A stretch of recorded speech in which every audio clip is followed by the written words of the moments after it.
gentlemen. How are we today? Good. All right. Well, I have an all-star lineup tonight. I have Mr. George Eichhorn, who hasn't been. Where? Oh, You missed last week. You were at the hockey game, correct? I was at a hockey game, and the Red Wings, did a nice job winning that. But I missed all of you too. Glad to be back on. Good to have you. Good to have you. And then, Mr. Smoking Jeremy B. Hello, good evening, everybody. It's good to see you. Good to be seen. And then, Mr. Ralph. Yes, how are you? How's everybody? George, Candy, and Good. Jeremy, and all those out there watching. How are you? Doing good. In fact, those watching, we already have Mr. Will. Good evening, everyone. Good evening, Will. Hi, Will. So, guys, football. We're down to only 2 weekends left of the NFL season. This weekend, Pro Bowl. Are you watching it or not? And if you're not, what could they do differently to make it more fun or more watchable or just better overall? We are going to start with Mr. Smoking Jeremy B. Well, I remember growing up, the Pro Bowl used to be 2-3 weeks after the Super Bowl. So everybody could heal up, have a little time to reflect on what was the Super Bowl. The Daytona 500 would go do its thing as the granddaddy of every major sporting event. And then you'd have the Pro Bowl. It would be in Hawaii. You'd have a better skills competition than this. What's the best catch? The tug of war has always been there because that's O-line versus D-line. That's the way it's always been, and it's a fun thing to watch.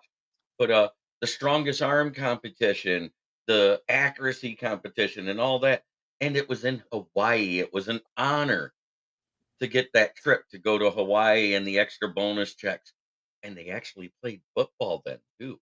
I remember they used to hit people. Yes. It was amazing. And they actually did call penalties. Not like the penalties are right now. They say, yes, even though this is the Pro Bowl, we do call penalty, false start. We didn't need the explanation back then because it was football.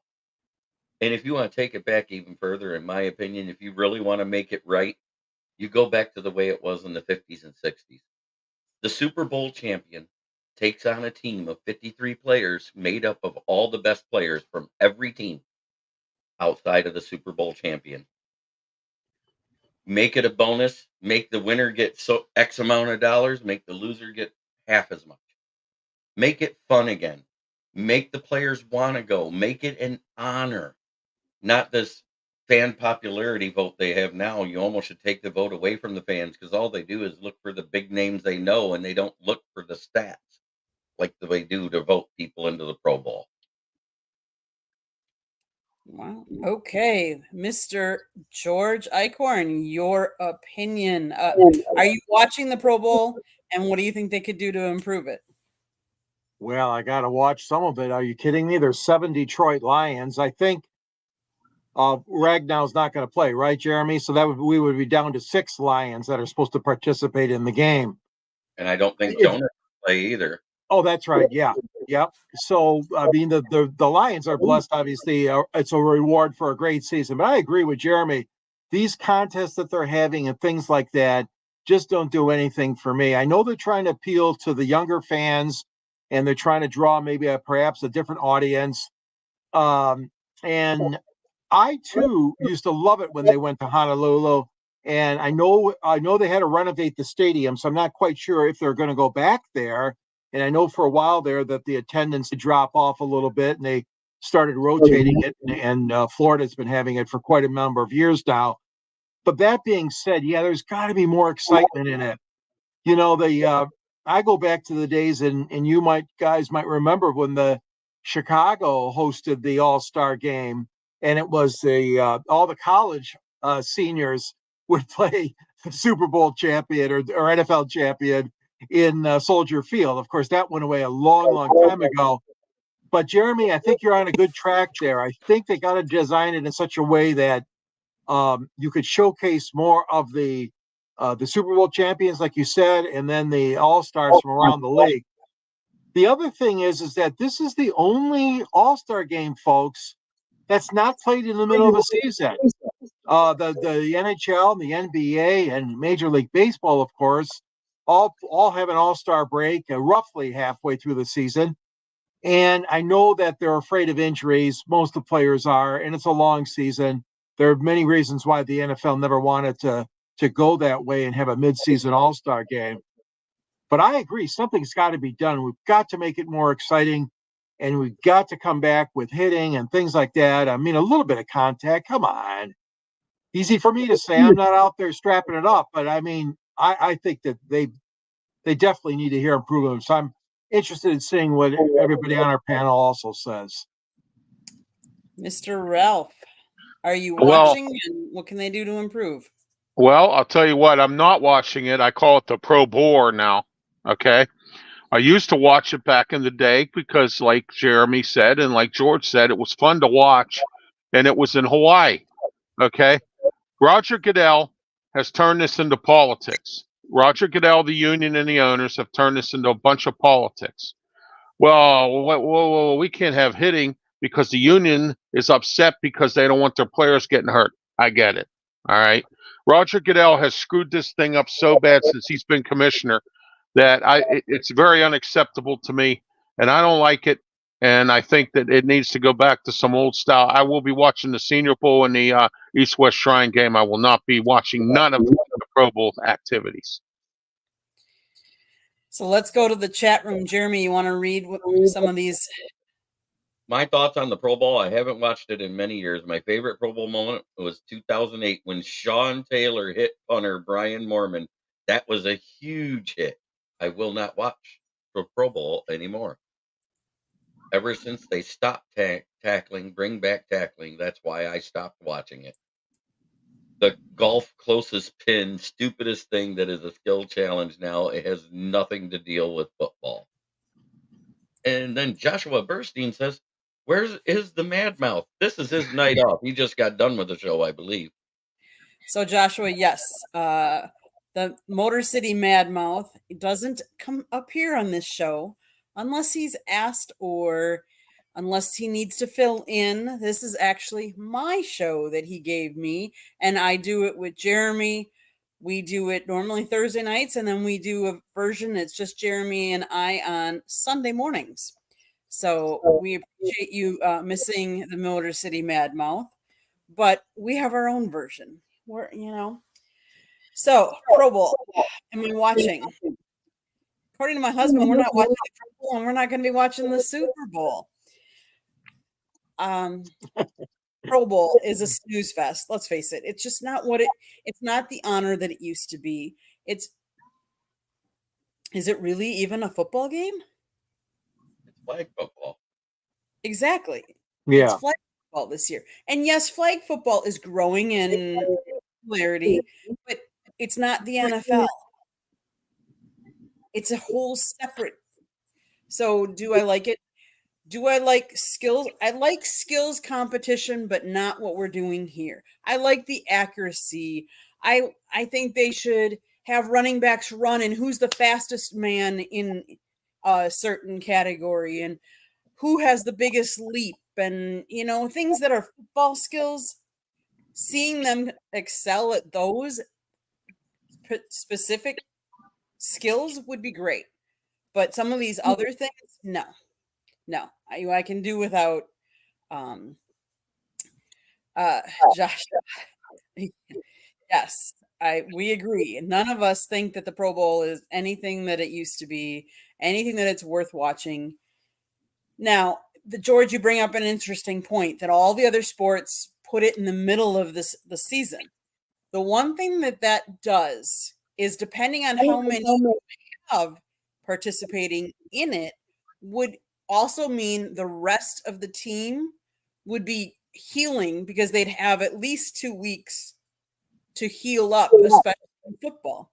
Would that give an advantage to a team that isn't doing as well? And it would almost be like a bye week for teams. That would be an interesting concept, and obviously there's going to be hits and you can get injuries, and that's the whole reason why they don't put it there. Jeremy, No, I you're get gonna it. say something? Yeah, I I have get it. for that. I'm sorry. You Go what? ahead, Jeremy. You do away with the bye week. You have an off week the week before the All Pro game, and then you have a week off after the All Pro game for all 16 teams. Yeah, season's going to be longer. Well, no, it'd still be only 18 weeks. Yes and no, because if you look at it, you take the week off for the Pro Bowl in between with the playoffs. You'll be doing that week off there. Every team gets a week off for the bye week, but the other teams play. It stretches it to an 18-week season already. We give them the extra week off before they even start the season after the 3 weeks of preseason bull crap they give us where no starters touch the field. I Yeah, think I just, that would be yeah. the way they have to go with it. You do away with the bye weeks. Everybody gets the week off before, everybody gets the week off after. I mean, you're only extending it 1 week that way. And then have a lottery drawing as to who's going to be the coach. That's what you do. Yeah. I Interesting. think that it's going to be difficult because your stars are going to have to play in that game. So they're going to sacrifice some of their, what you said, Jeremy, bye week time. They're still preparing, although it's not intense. They'd be preparing for that Pro Bowl game. I mean, they could work it out somehow. I They mean, could in the middle of the week season. before and the week after off, like I said, that's a week off. That's not prepping the teams. Oh, I got you. Yeah, Is the week of the Pro Bowl. right. So you still get that week off before and the week off after. You could run replays of all the playoff, like wild card and divisional round on the 1 week, and then the next week you run after that you run the reruns of the previous year's championship round and the Super Bowl. So my question would be, is because they've been playing a lot of international games, would you change that Pro Bowl to an international game and put that over there? Because you have the traveling, let's face it, that's a lot of times why teams have buys are after the traveling of coming back from overseas. So could you possibly make the Pro Bowl an overseas game? Yeah, I think that would require more time off because Yeah, yeah. because that's what the players are complaining about now, especially the ones that play on a Sunday and then come home and have to play on a Thursday. I mean, they don't do the bye week before or after half the time for those teams. It just doesn't line up right. So I don't think overseas for that would work. Maybe if it was like they decided to do it in Canada to promote football in Canada, or if they decided to go back to Mexico City, as long as they got the drainage right for the big bull fighting arena that they built up to do it the last time. Okay, interesting conversations. I love it. I love it. That's what this show is all about. Getting fired up about something. So, we introduced a new segment last week and it was called My Town. And it is where each of us can talk about either a team that we are currently living in or a team from our hometown if some of us have moved and relocated, and I might be one of the only ones for that. But so we are going to start out that segment, and we're going to start out with Mr. Ralph Williams. Ralph, what's happening in your town? Well, the Steelers signed Arthur Smith and have hired him to be our new offensive coordinator. Those of you who don't know who Arthur Smith is, he was the former head coach with the Atlanta Falcons. He also was the offensive coordinator for 4 years down in Tennessee, and he was around Tennessee before as an assistant coach, quality control coach. I think he was the equipment manager and whatever with Tennessee. Did a lot of stuff in Tennessee. So I think that this is a good hire. Steelers need to run the football. They need to have play action and make it as simple as possible for Kenny Pickett. The only thing I have a problem with this is I hope that he opens up the playbook a little bit more. We do some downfield throwing. and some other stuff, and none of this thinking dink stuff. All right. Also, he's supposedly going to be bringing Mike Munchak with him, former offensive line coach with the Steelers. I hear he's coming back if Arthur Smith is the coach, and I hear Mike Kupka from the Giants is coming with us as a quality control coach or a passing game coordinator. Mike Sullivan might be staying as quarterbacks coach, and Eddie Faulkner might be staying as running backs coach. But we're going to find out what Arthur Smith decides to do, and we'll see where the Steelers go with this as well. As far as the Penguins go, they're off for the All-Star game, and I hope they can retool and get this roller coaster season out of the way. And the Pirates just signed a guy from Texas, and they signed a couple of non-roster invitees for their pitching staff. So that's what's going on in Pittsburgh. Okay, Mr. George, let's go to you tonight. Well, there's a lot been going on in my town, as you guys know, and Jeremy's going to talk a little bit about it too. But obviously, everybody's disappointed in the Lions exiting after the NFC Championship game loss. I'm not going to get into that too much. A lot has been said and read and heard about that. The good news is both their offensive and defensive coordinators are coming back to the team, so that's wonderful news. And a story that kind of got drowned out a little bit by the local media is the fact that the Detroit Tigers did something that they normally don't do. They signed a young man to a contract that gave him 6 years. And this young man can play second or third, and he has not played a single game nor made an appearance in the major leagues yet. So I look back in this, and that it's unusual for the Tigers to do that. It's not totally unheard of in Major League Baseball. There have been many examples of locking a young man in from the draft. He's 22 years old. His name is Colt Keith. Kind of a strange name. Colt is his first name, Colt. Last name Keith. He had a superb year last year in the 2023 season in the minor leagues with Double-A Erie and Triple-A Toledo. In fact, he hit more home runs, I believe, than any other Tiger in the minor leagues the 2023 season. It's a bit of a gamble because the Tigers, as you know, do not have a lot of big name stars. Spencer Torkelson and Riley Green are two of the other position players that obviously are very well regarded here in Detroit. But they really broke down a little bit of the ceiling. And, I'm not going to complain about this too much because they're using money that hopefully will be well spent. I mean, if they lost this kid to arbitration or they lost them, they couldn't afford him anymore.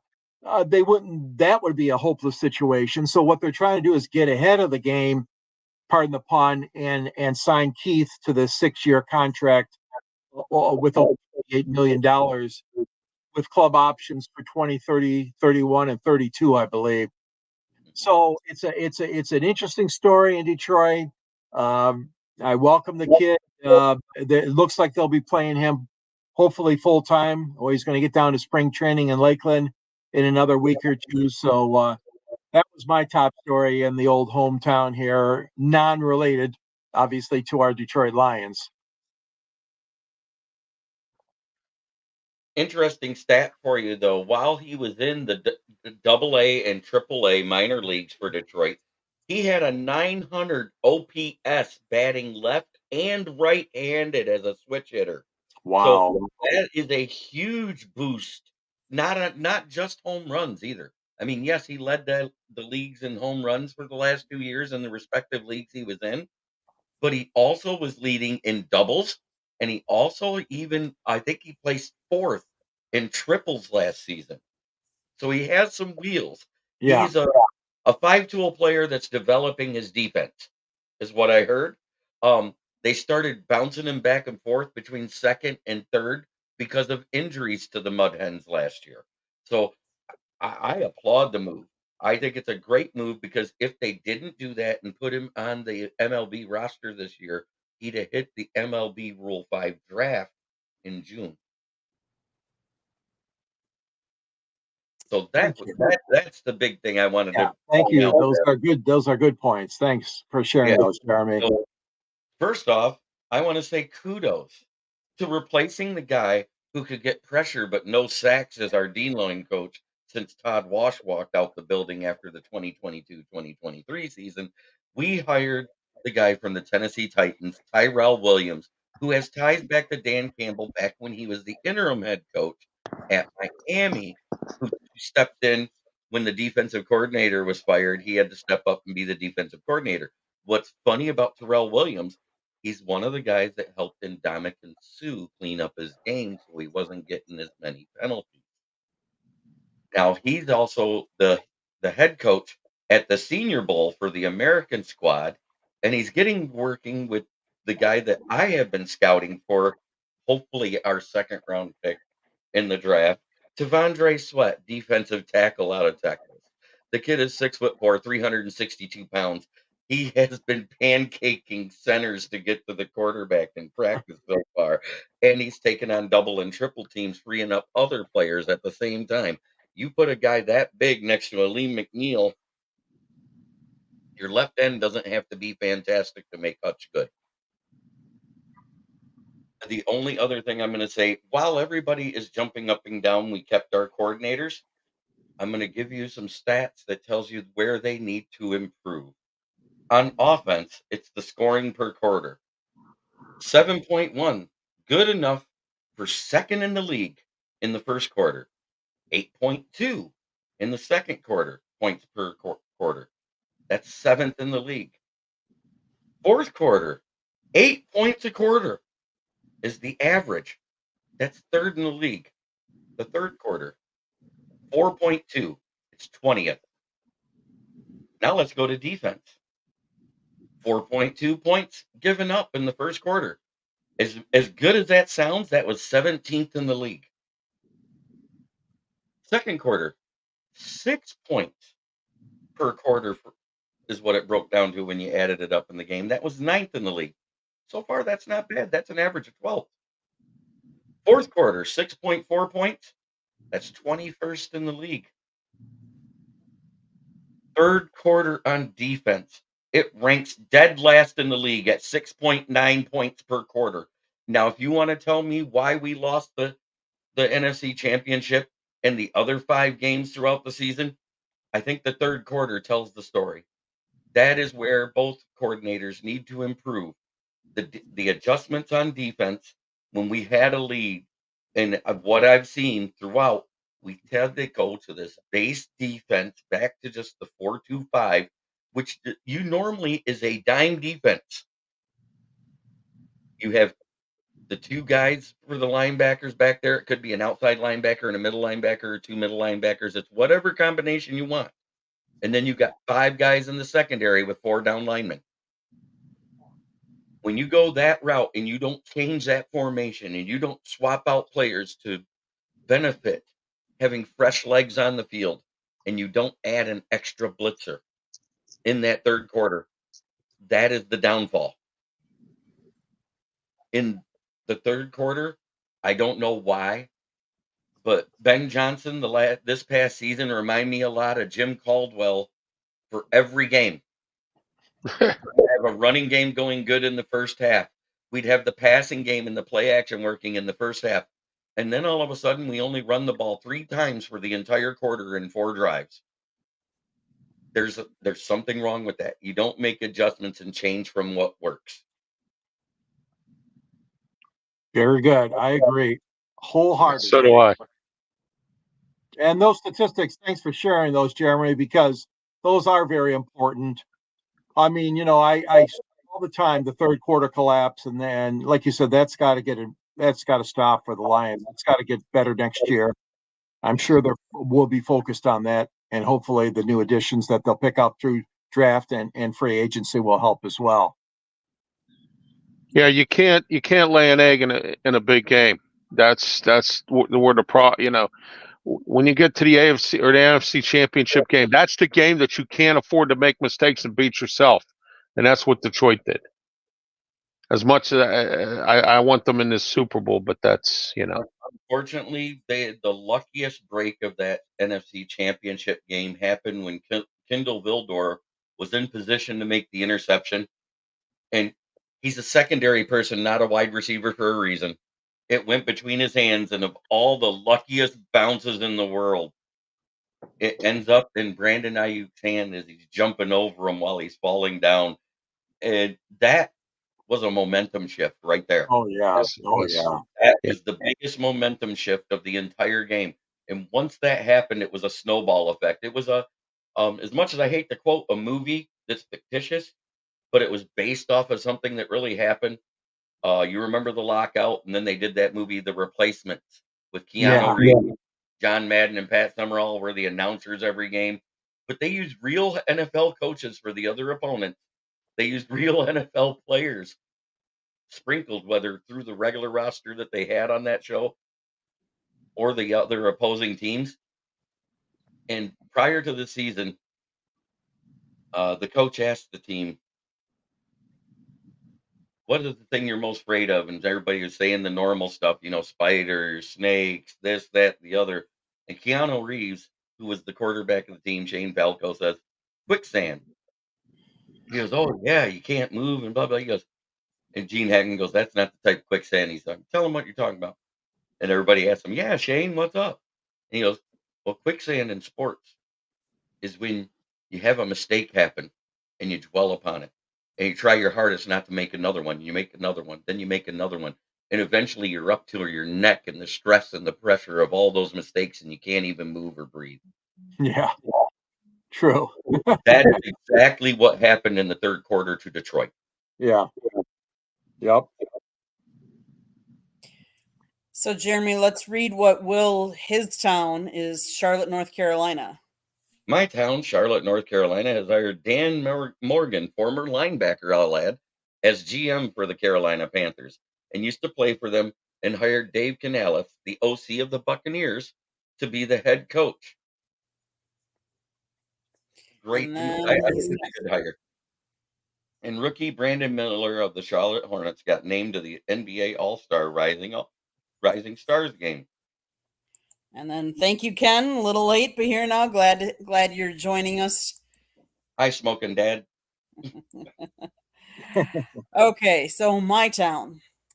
I'm not going to go with the town I live in because we all know I'm not as big of a fan down here as I am with my beloved Wisconsin teams, and I know that's to the chagrin of some of you, but the Green Bay Packers had what I would say a much improved end of the year where nobody thought they would end up.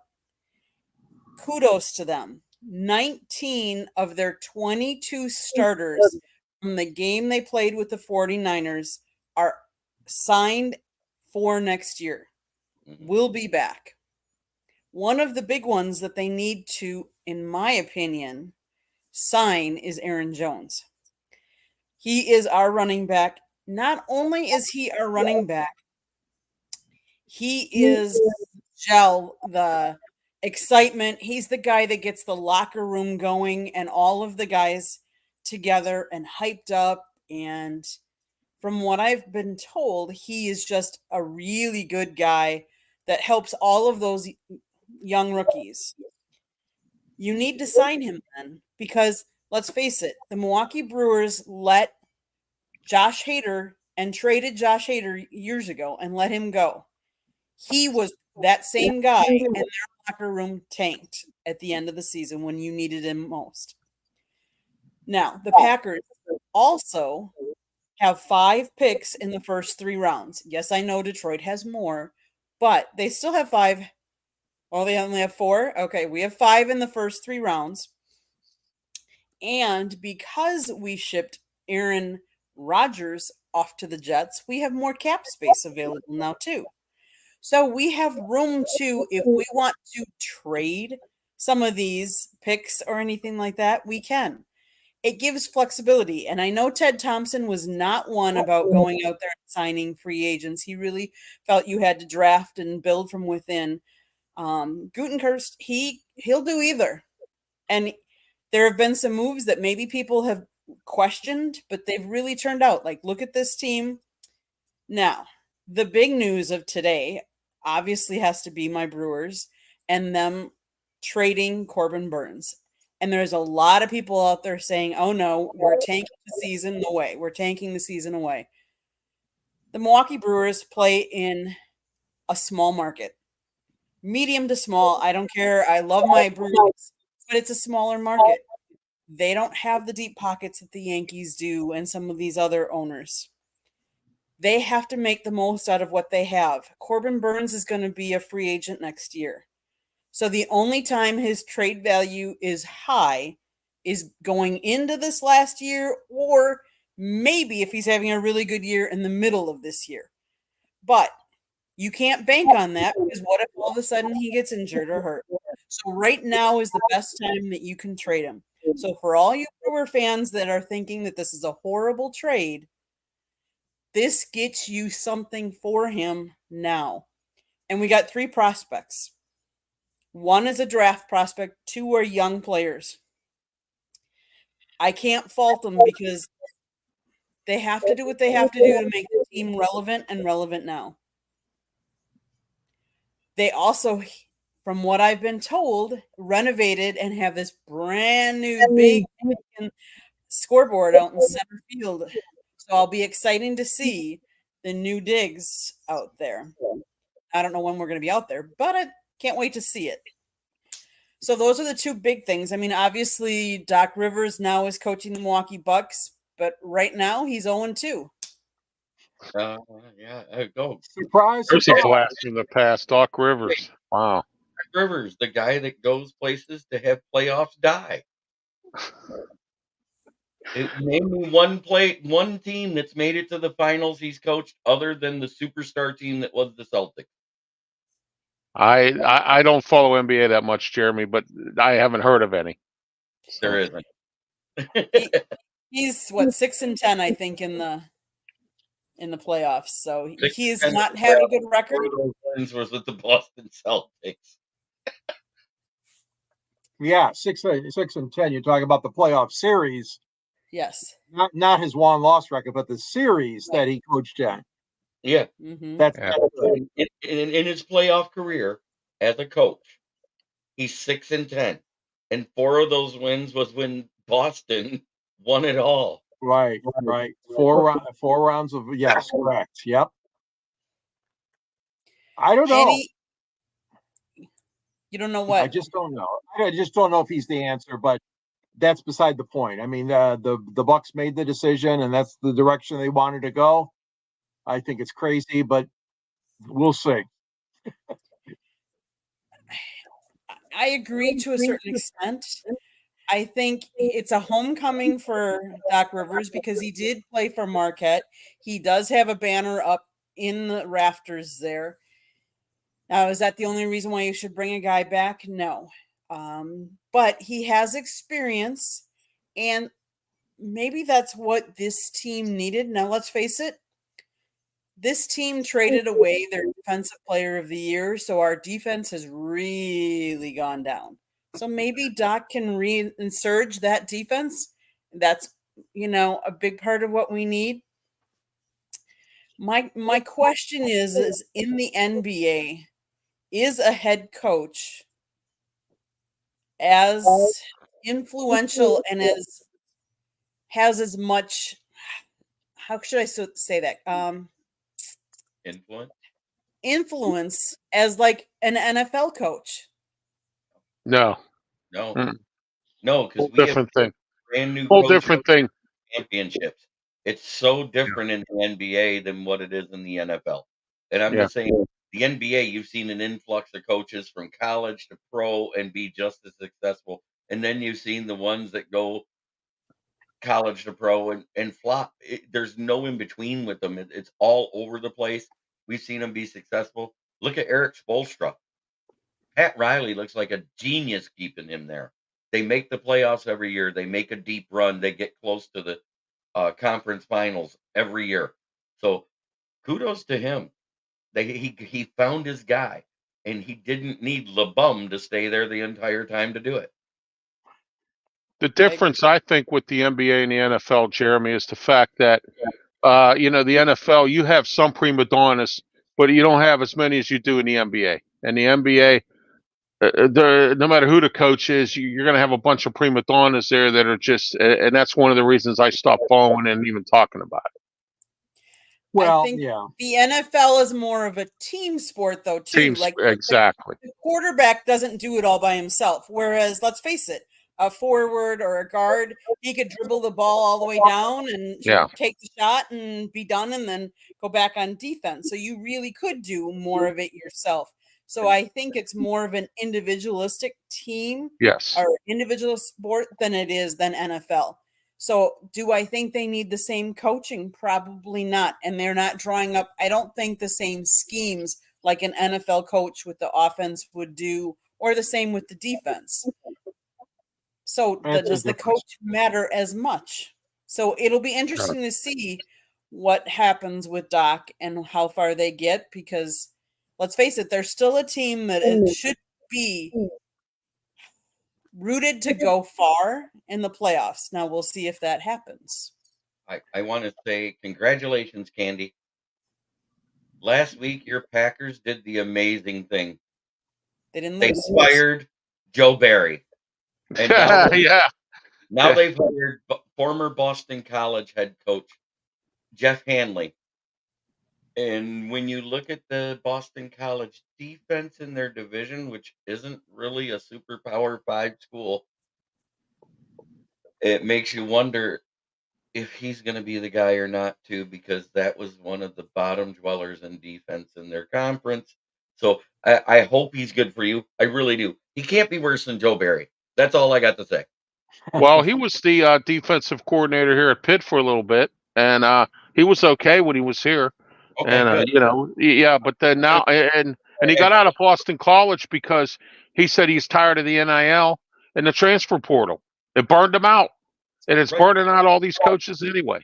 Right. 'cause Yeah, the so smaller, it's a smaller good schools point. don't have like the boosters that have the big money to support the high NIL to get the upper end players Yeah, that some of the bigger schools can, because they have better boosters.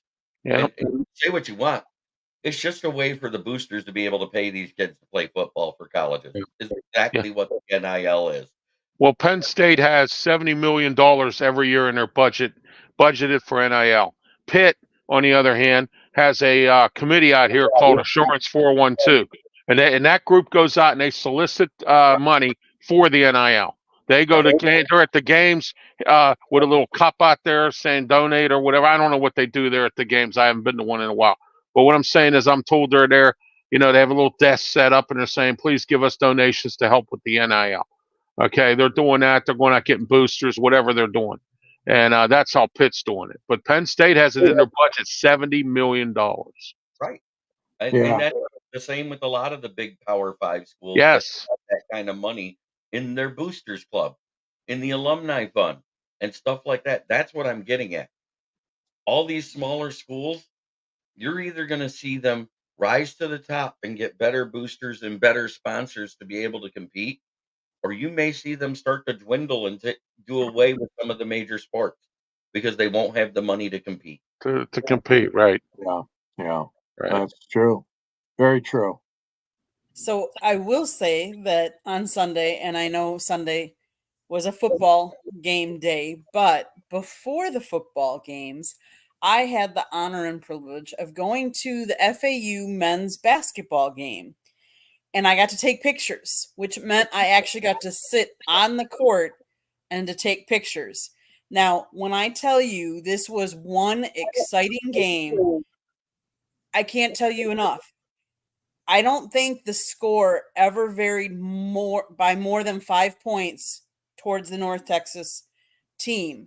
But FAU hit a winning shot with 0.5 seconds left on the clock to win that game. I think they were ahead by maybe three minutes of the whole game, but yet they found it in them to win. And like I said, it was a seesaw battle back and forth, getting close, either tie game or down by 2. But it was just it was my first college basketball game in a while. And the excitement, and I'll tell you, FAU plays in what is arguably probably one of the smallest stadiums out of all of college basketball.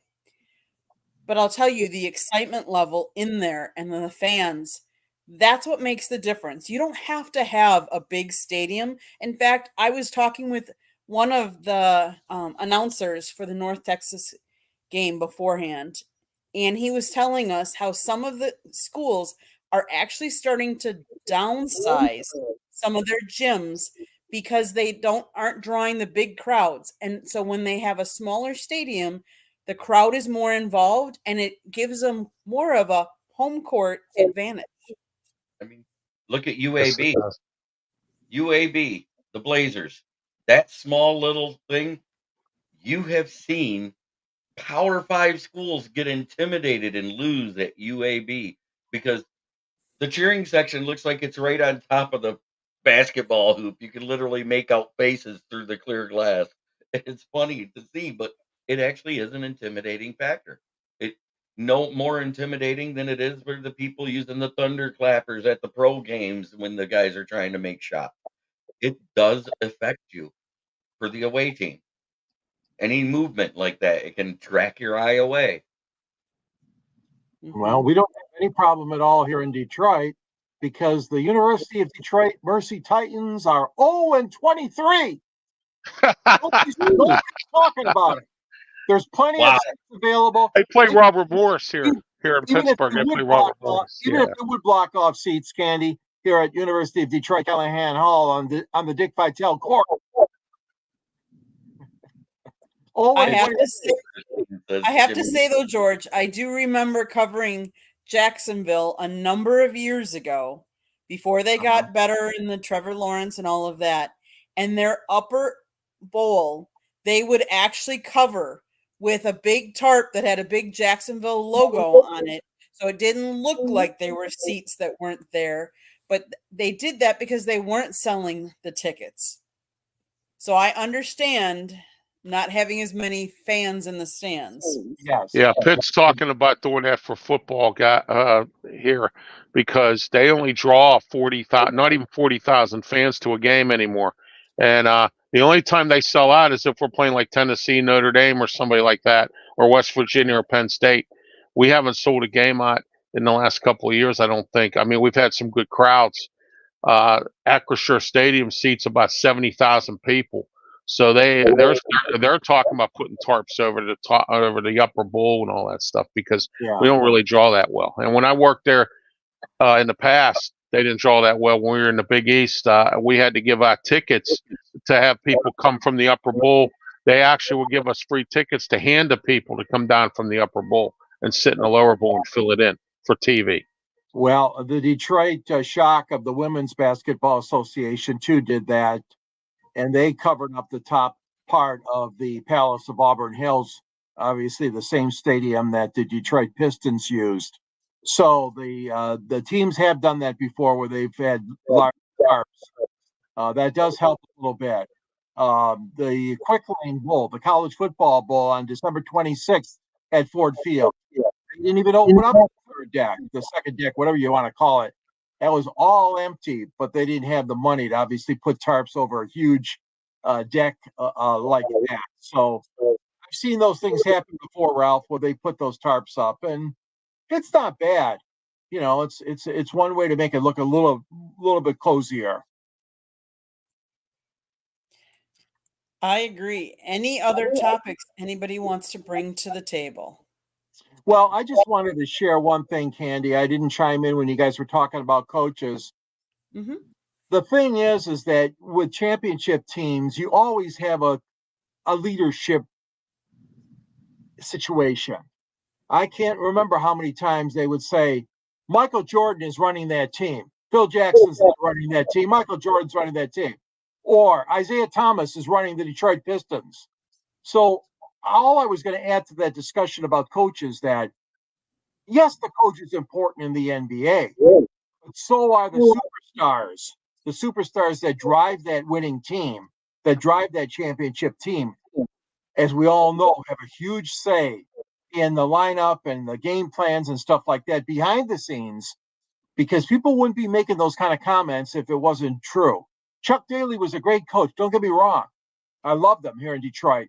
But Isaiah, Lambert, and Mark Aguirre kind of were the three that kind of ran that Piston team. And Michael Jordan, and Scottie Pippen, those guys in Chicago. So, anyways, I just wanted to throw that out there. You don't have to respond, but I just wanted to also add that a lot of those coaching teams use senior leadership on the court. In other words, the superstar players too. I agree. And let's face it, Milwaukee wants to keep Giannis happy. So I know that Giannis had talked with Doc Rivers before and everything like that. So they really want to keep him happy because they want to keep seeing good quality basketball. And he's made a good home in Milwaukee, and they embrace him. And he is so far has embraced Milwaukee too. That's So good. hopefully they can keep it up. Anything else, guys? No, I'm good. I am. Good. Well, that's gonna conclude this episode. I'm gonna take you around the horn so you guys can let everybody know how they can get a hold of you or find you on other shows besides this show. So let's start with Mr. Ralph. Yeah, you can find me on Facebook, YouTube, LinkedIn, and Tumblr. And you can also find me on, I have my own YouTube channel, and I'm also on Twitter X, as well. And I have a radio show on Tuesday nights called Sports Corner Radio Show with me, Ralph Williams, and Smoking Jim Frazier. And from 4 to 6 p.m. on Beaver County Radio, and also on Wednesday nights. Now I have a new show on Blog Talk Radio, and I have 3 shows on Blog Talk Radio. And you can dial in at 563-999-3740, including tomorrow morning at 10:30 a.m. the External Bum Show with me, Scott Morganroth from the South Florida Tribune, and JT Toth from Draft 412. Okay. Before I get to Smoking Jeremy B, I have to say I had the privilege on Monday night of coming on his show. And the reason why I want to say kudos to Smoking Jeremy B is because it was his 1000th episode. So kudos to you, Jeremy, and thank you for inviting us on your show. I had a privilege and had a great time. Oh, it was my pleasure to have you. I mean, you guys are a big reason on why I'm here and why I have so many shows. I think I've done more shows than the entire cast of Big Bang Theory. But anyway, if you add in all the South Florida Tribunes and all the other guest appearances I've had over the past 2 years since I created my channel, and the ones that I did even before I created it, if you added up all my shows, I'm almost to 2,000 right now, and now I'm doing 8 shows a week during the season, and 5 shows during a week during the off season, just on my channel alone. That's a lot of work, and people don't realize, because if you haven't produced a show and come up with your own topics and come up with the guests and the lineups for each show, you do not understand the amount of pre and post production work there is. And so my hat's off to everybody who's done their own podcast, done their own broadcast, done their own radio show. Because you know what? I know how much work it is, and I know what type of grind it is. Thank you, Jeremy. Appreciate And it. Eddie Grimes from here in Grand Blanc mentions my mom's dog, but you're not as good looking as Penny. No one here is as good looking as that cute little puppy. Takes me hours, Jeremy, to do my radio show notes. Hours. But So. Coming up with the topics, it's real easy. You get a headline. That's the easy part. The topics are the easiest thing to come up with. You just look at NFL News Today or Detroit Lions News Today, and boom, you take your top 3 headlines. As long as it's not the room. I like being a factual show, not the rumor-based show.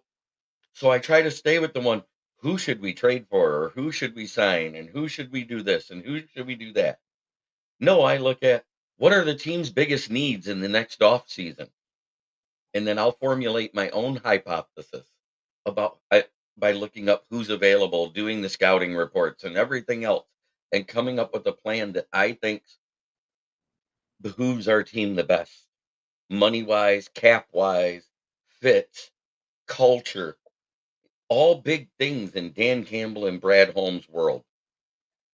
That being said, so kudos to Candy, Scott, and Ralph. I know you guys produce your own shows. I know you do your own content, your own intros, all that stuff. Kudos to my friends from the Lions Villain Squad who invited me to be a part of their network, because he does the intros for everybody's shows because he's got the copyright for the music and stuff like that. But my channel, I'll start there. I'm going to work in reverse order this time. Is Kneecap Biting with the Motor City Lions. You can check us out there on YouTube. I also air into Twitter, Facebook to the Motor City Kneecap Biters page, also into the Lions Villain Squad. You can also find me on Twitter at Smoking Jeremy B on X. And then you can find me as a guest sometimes on Chat Talk Sports with Mike. You can find me on Roar of the Lions UK sometimes. You could find me. You never know who's going to add me. I've been on different sports shows across Sideline Sports, across numerous other places that I shall not be named because, well, I don't talk with them anymore. I don't know why. They're lost. Then there is the South Florida Tribune. It's not only the YouTube channel, but it's also .com, where I'm a writer for the Motor City Tribune with the great authors such as George Eichhorn himself there, who has his own book, which I have over here on my coffee table somewhere. And then there's Scott Morganroth, and the logo's not there, so I can't really tell. Lessons from the Microphone? Is that what it's called? Yeah, there it is. That's the one I'm talking about. It's up there. Over there by Candy. Go to Amazon. Check it out. Yes. And on top of that, while you're watching us here on YouTube on the South Florida Tribune channel, don't forget to like, subscribe, and share. Get this out to all your sports fans, because you notice we touched a little bit on baseball. We touched on some basketball. We touched a lot on football because guess what? The season's still going. It has the fewest games, but the longest season. It's redonkulous because once the Super Bowl's done, a couple weeks later, we start talking about all the stuff with the scouting combine and everything else. And don't forget, the bowl game that I'm the happiest to see is the one that's played Saturday, the Senior Bowl, which is basically the all-star game for college. Okay. George, how can people get a hold of you? Well, you can find me, as Jeremy mentioned, at the South Florida Tribune under the banner Motor City Tribune. At the end of every column, I have a link if you care to purchase Detroit Sports Broadcasters on the Air. It's a book I published several years ago, and Scott's in it, and Ernie Harwell, George Kell, Van Patrick, Ray Lane, all great announcers in Detroit history. Also, you can reach me at Yahoo at gicorn@yahoo.com or on LinkedIn. I am on with my name, George Eichhorn, on LinkedIn, and also on Twitter. I use a name that's not too familiar, but Sand G Sports, just like it sounds, and then the number 99. You can reach me on Twitter.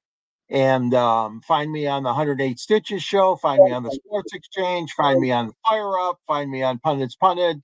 Wherever Scott and Candy need me, I'm there and happy to help out, and really appreciate the opportunity to be on your shows. Well, thank you. And I have to add that George and Scott have been working together for over 40 years in media. That's 40 great. So in some shape or form, whether it be on the radio or writers, or on our YouTube station. And he writes for me 43. So we really appreciate, obviously, and don't get me wrong, I appreciate Jeremy, I appreciate Ralph, but George was actually in our wedding as well. So George is a good friend besides being a co. Let's hear it for George there. Thank you. Oh, Thank yeah. you. So yes, yeah. Yeah, thank you, Candy. Appreciate it. But you're Great watching. memories. Yeah. It is. So, South Florida Tribune YouTube channel. Like it, share us with everybody. Comment. Come watch our shows. Pretty much, you can find us Tuesday, Wednesday, Thursday nights, Sunday mornings. We have Inside the Pigskin if you like football. We have 108 Stitches Baseball Talk if you like baseball. Sports Exchange if you like all of the sports, because you never know what sport we might be talking about. He talks about everything. He's even talked about cornhole on Sports Exchange. Yes, I said cornhole. All of our broadcasts are also on podcasting. So if you like to listen to podcasts, you can hear any of ours on there. Scott is now reintroducing his Motor City Mad Mouth show, which is a one-on-one interview show. And he interviewed Bo Crouch this week, which is one of the guys that does our YouTube channel on Inside the Pigskin. He's based out of Seattle, and he talks about his playing days and what he's doing now. So go check out that show. Go to our website, www.southfloridatribune.com. You'll be able to see some of my pictures that I've taken. You'll be able to read what Jeremy's wrote about pretty much most of the time about the Lions. And then he's got a little link to his channel too, so you can always click and watch his stuff. George, like he said, he writes. He also has a link for his book. Go buy his book. Scott wrote a book. Scott's my husband. He's the one that's been in the media business for over 44 years. His book talks about all of it, not all, some of his experiences, because he's had so many that one book wasn't enough to hold it. But he even has pictures because he's interviewed the likes of Tommy Lasorda, Muhammad Ali. The book talks about that. The book has some pictures in there about some of those. Go check out the book. It's available on Amazon or on Kindle. Let's see what else. Oh, NGBN TV is the newest and latest. It is going to be a streaming TV station, and we are our Sports Exchange is going to be picked up on that on that streaming TV. It is going to be on Amazon. It's going to be on Roku TV. It's going to be on all Android devices. It's going to soon be on Apple. And we're going to be broadcasting live on that station. So you want to go out and check out that. That station is really designed to entertain, inform, educate, especially men in their 40s, 50s, and 60s, because we're trying to reduce the suicide rate in that. And that is the highest rate of suicide in that age group in men. So we're trying to support them and give them an outlet. Yes, Mr. Jeremy. And in that age group, it's highest among veterans. Yes. So please make sure you support your veterans. Suicide hotline can be found online. All you got to do is search it. If you need somebody to talk to, they're there. If you know me personally, reach out. I'll talk to you. I've faced my own demons with that.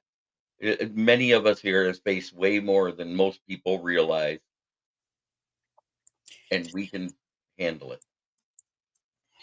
We can. In fact, if you go to South Florida Tribune, Scott just recently wrote an article about suicide and the NGBN TV, and it's a very touching story. So I encourage everybody to go to www.southfloridatribune.com and read it.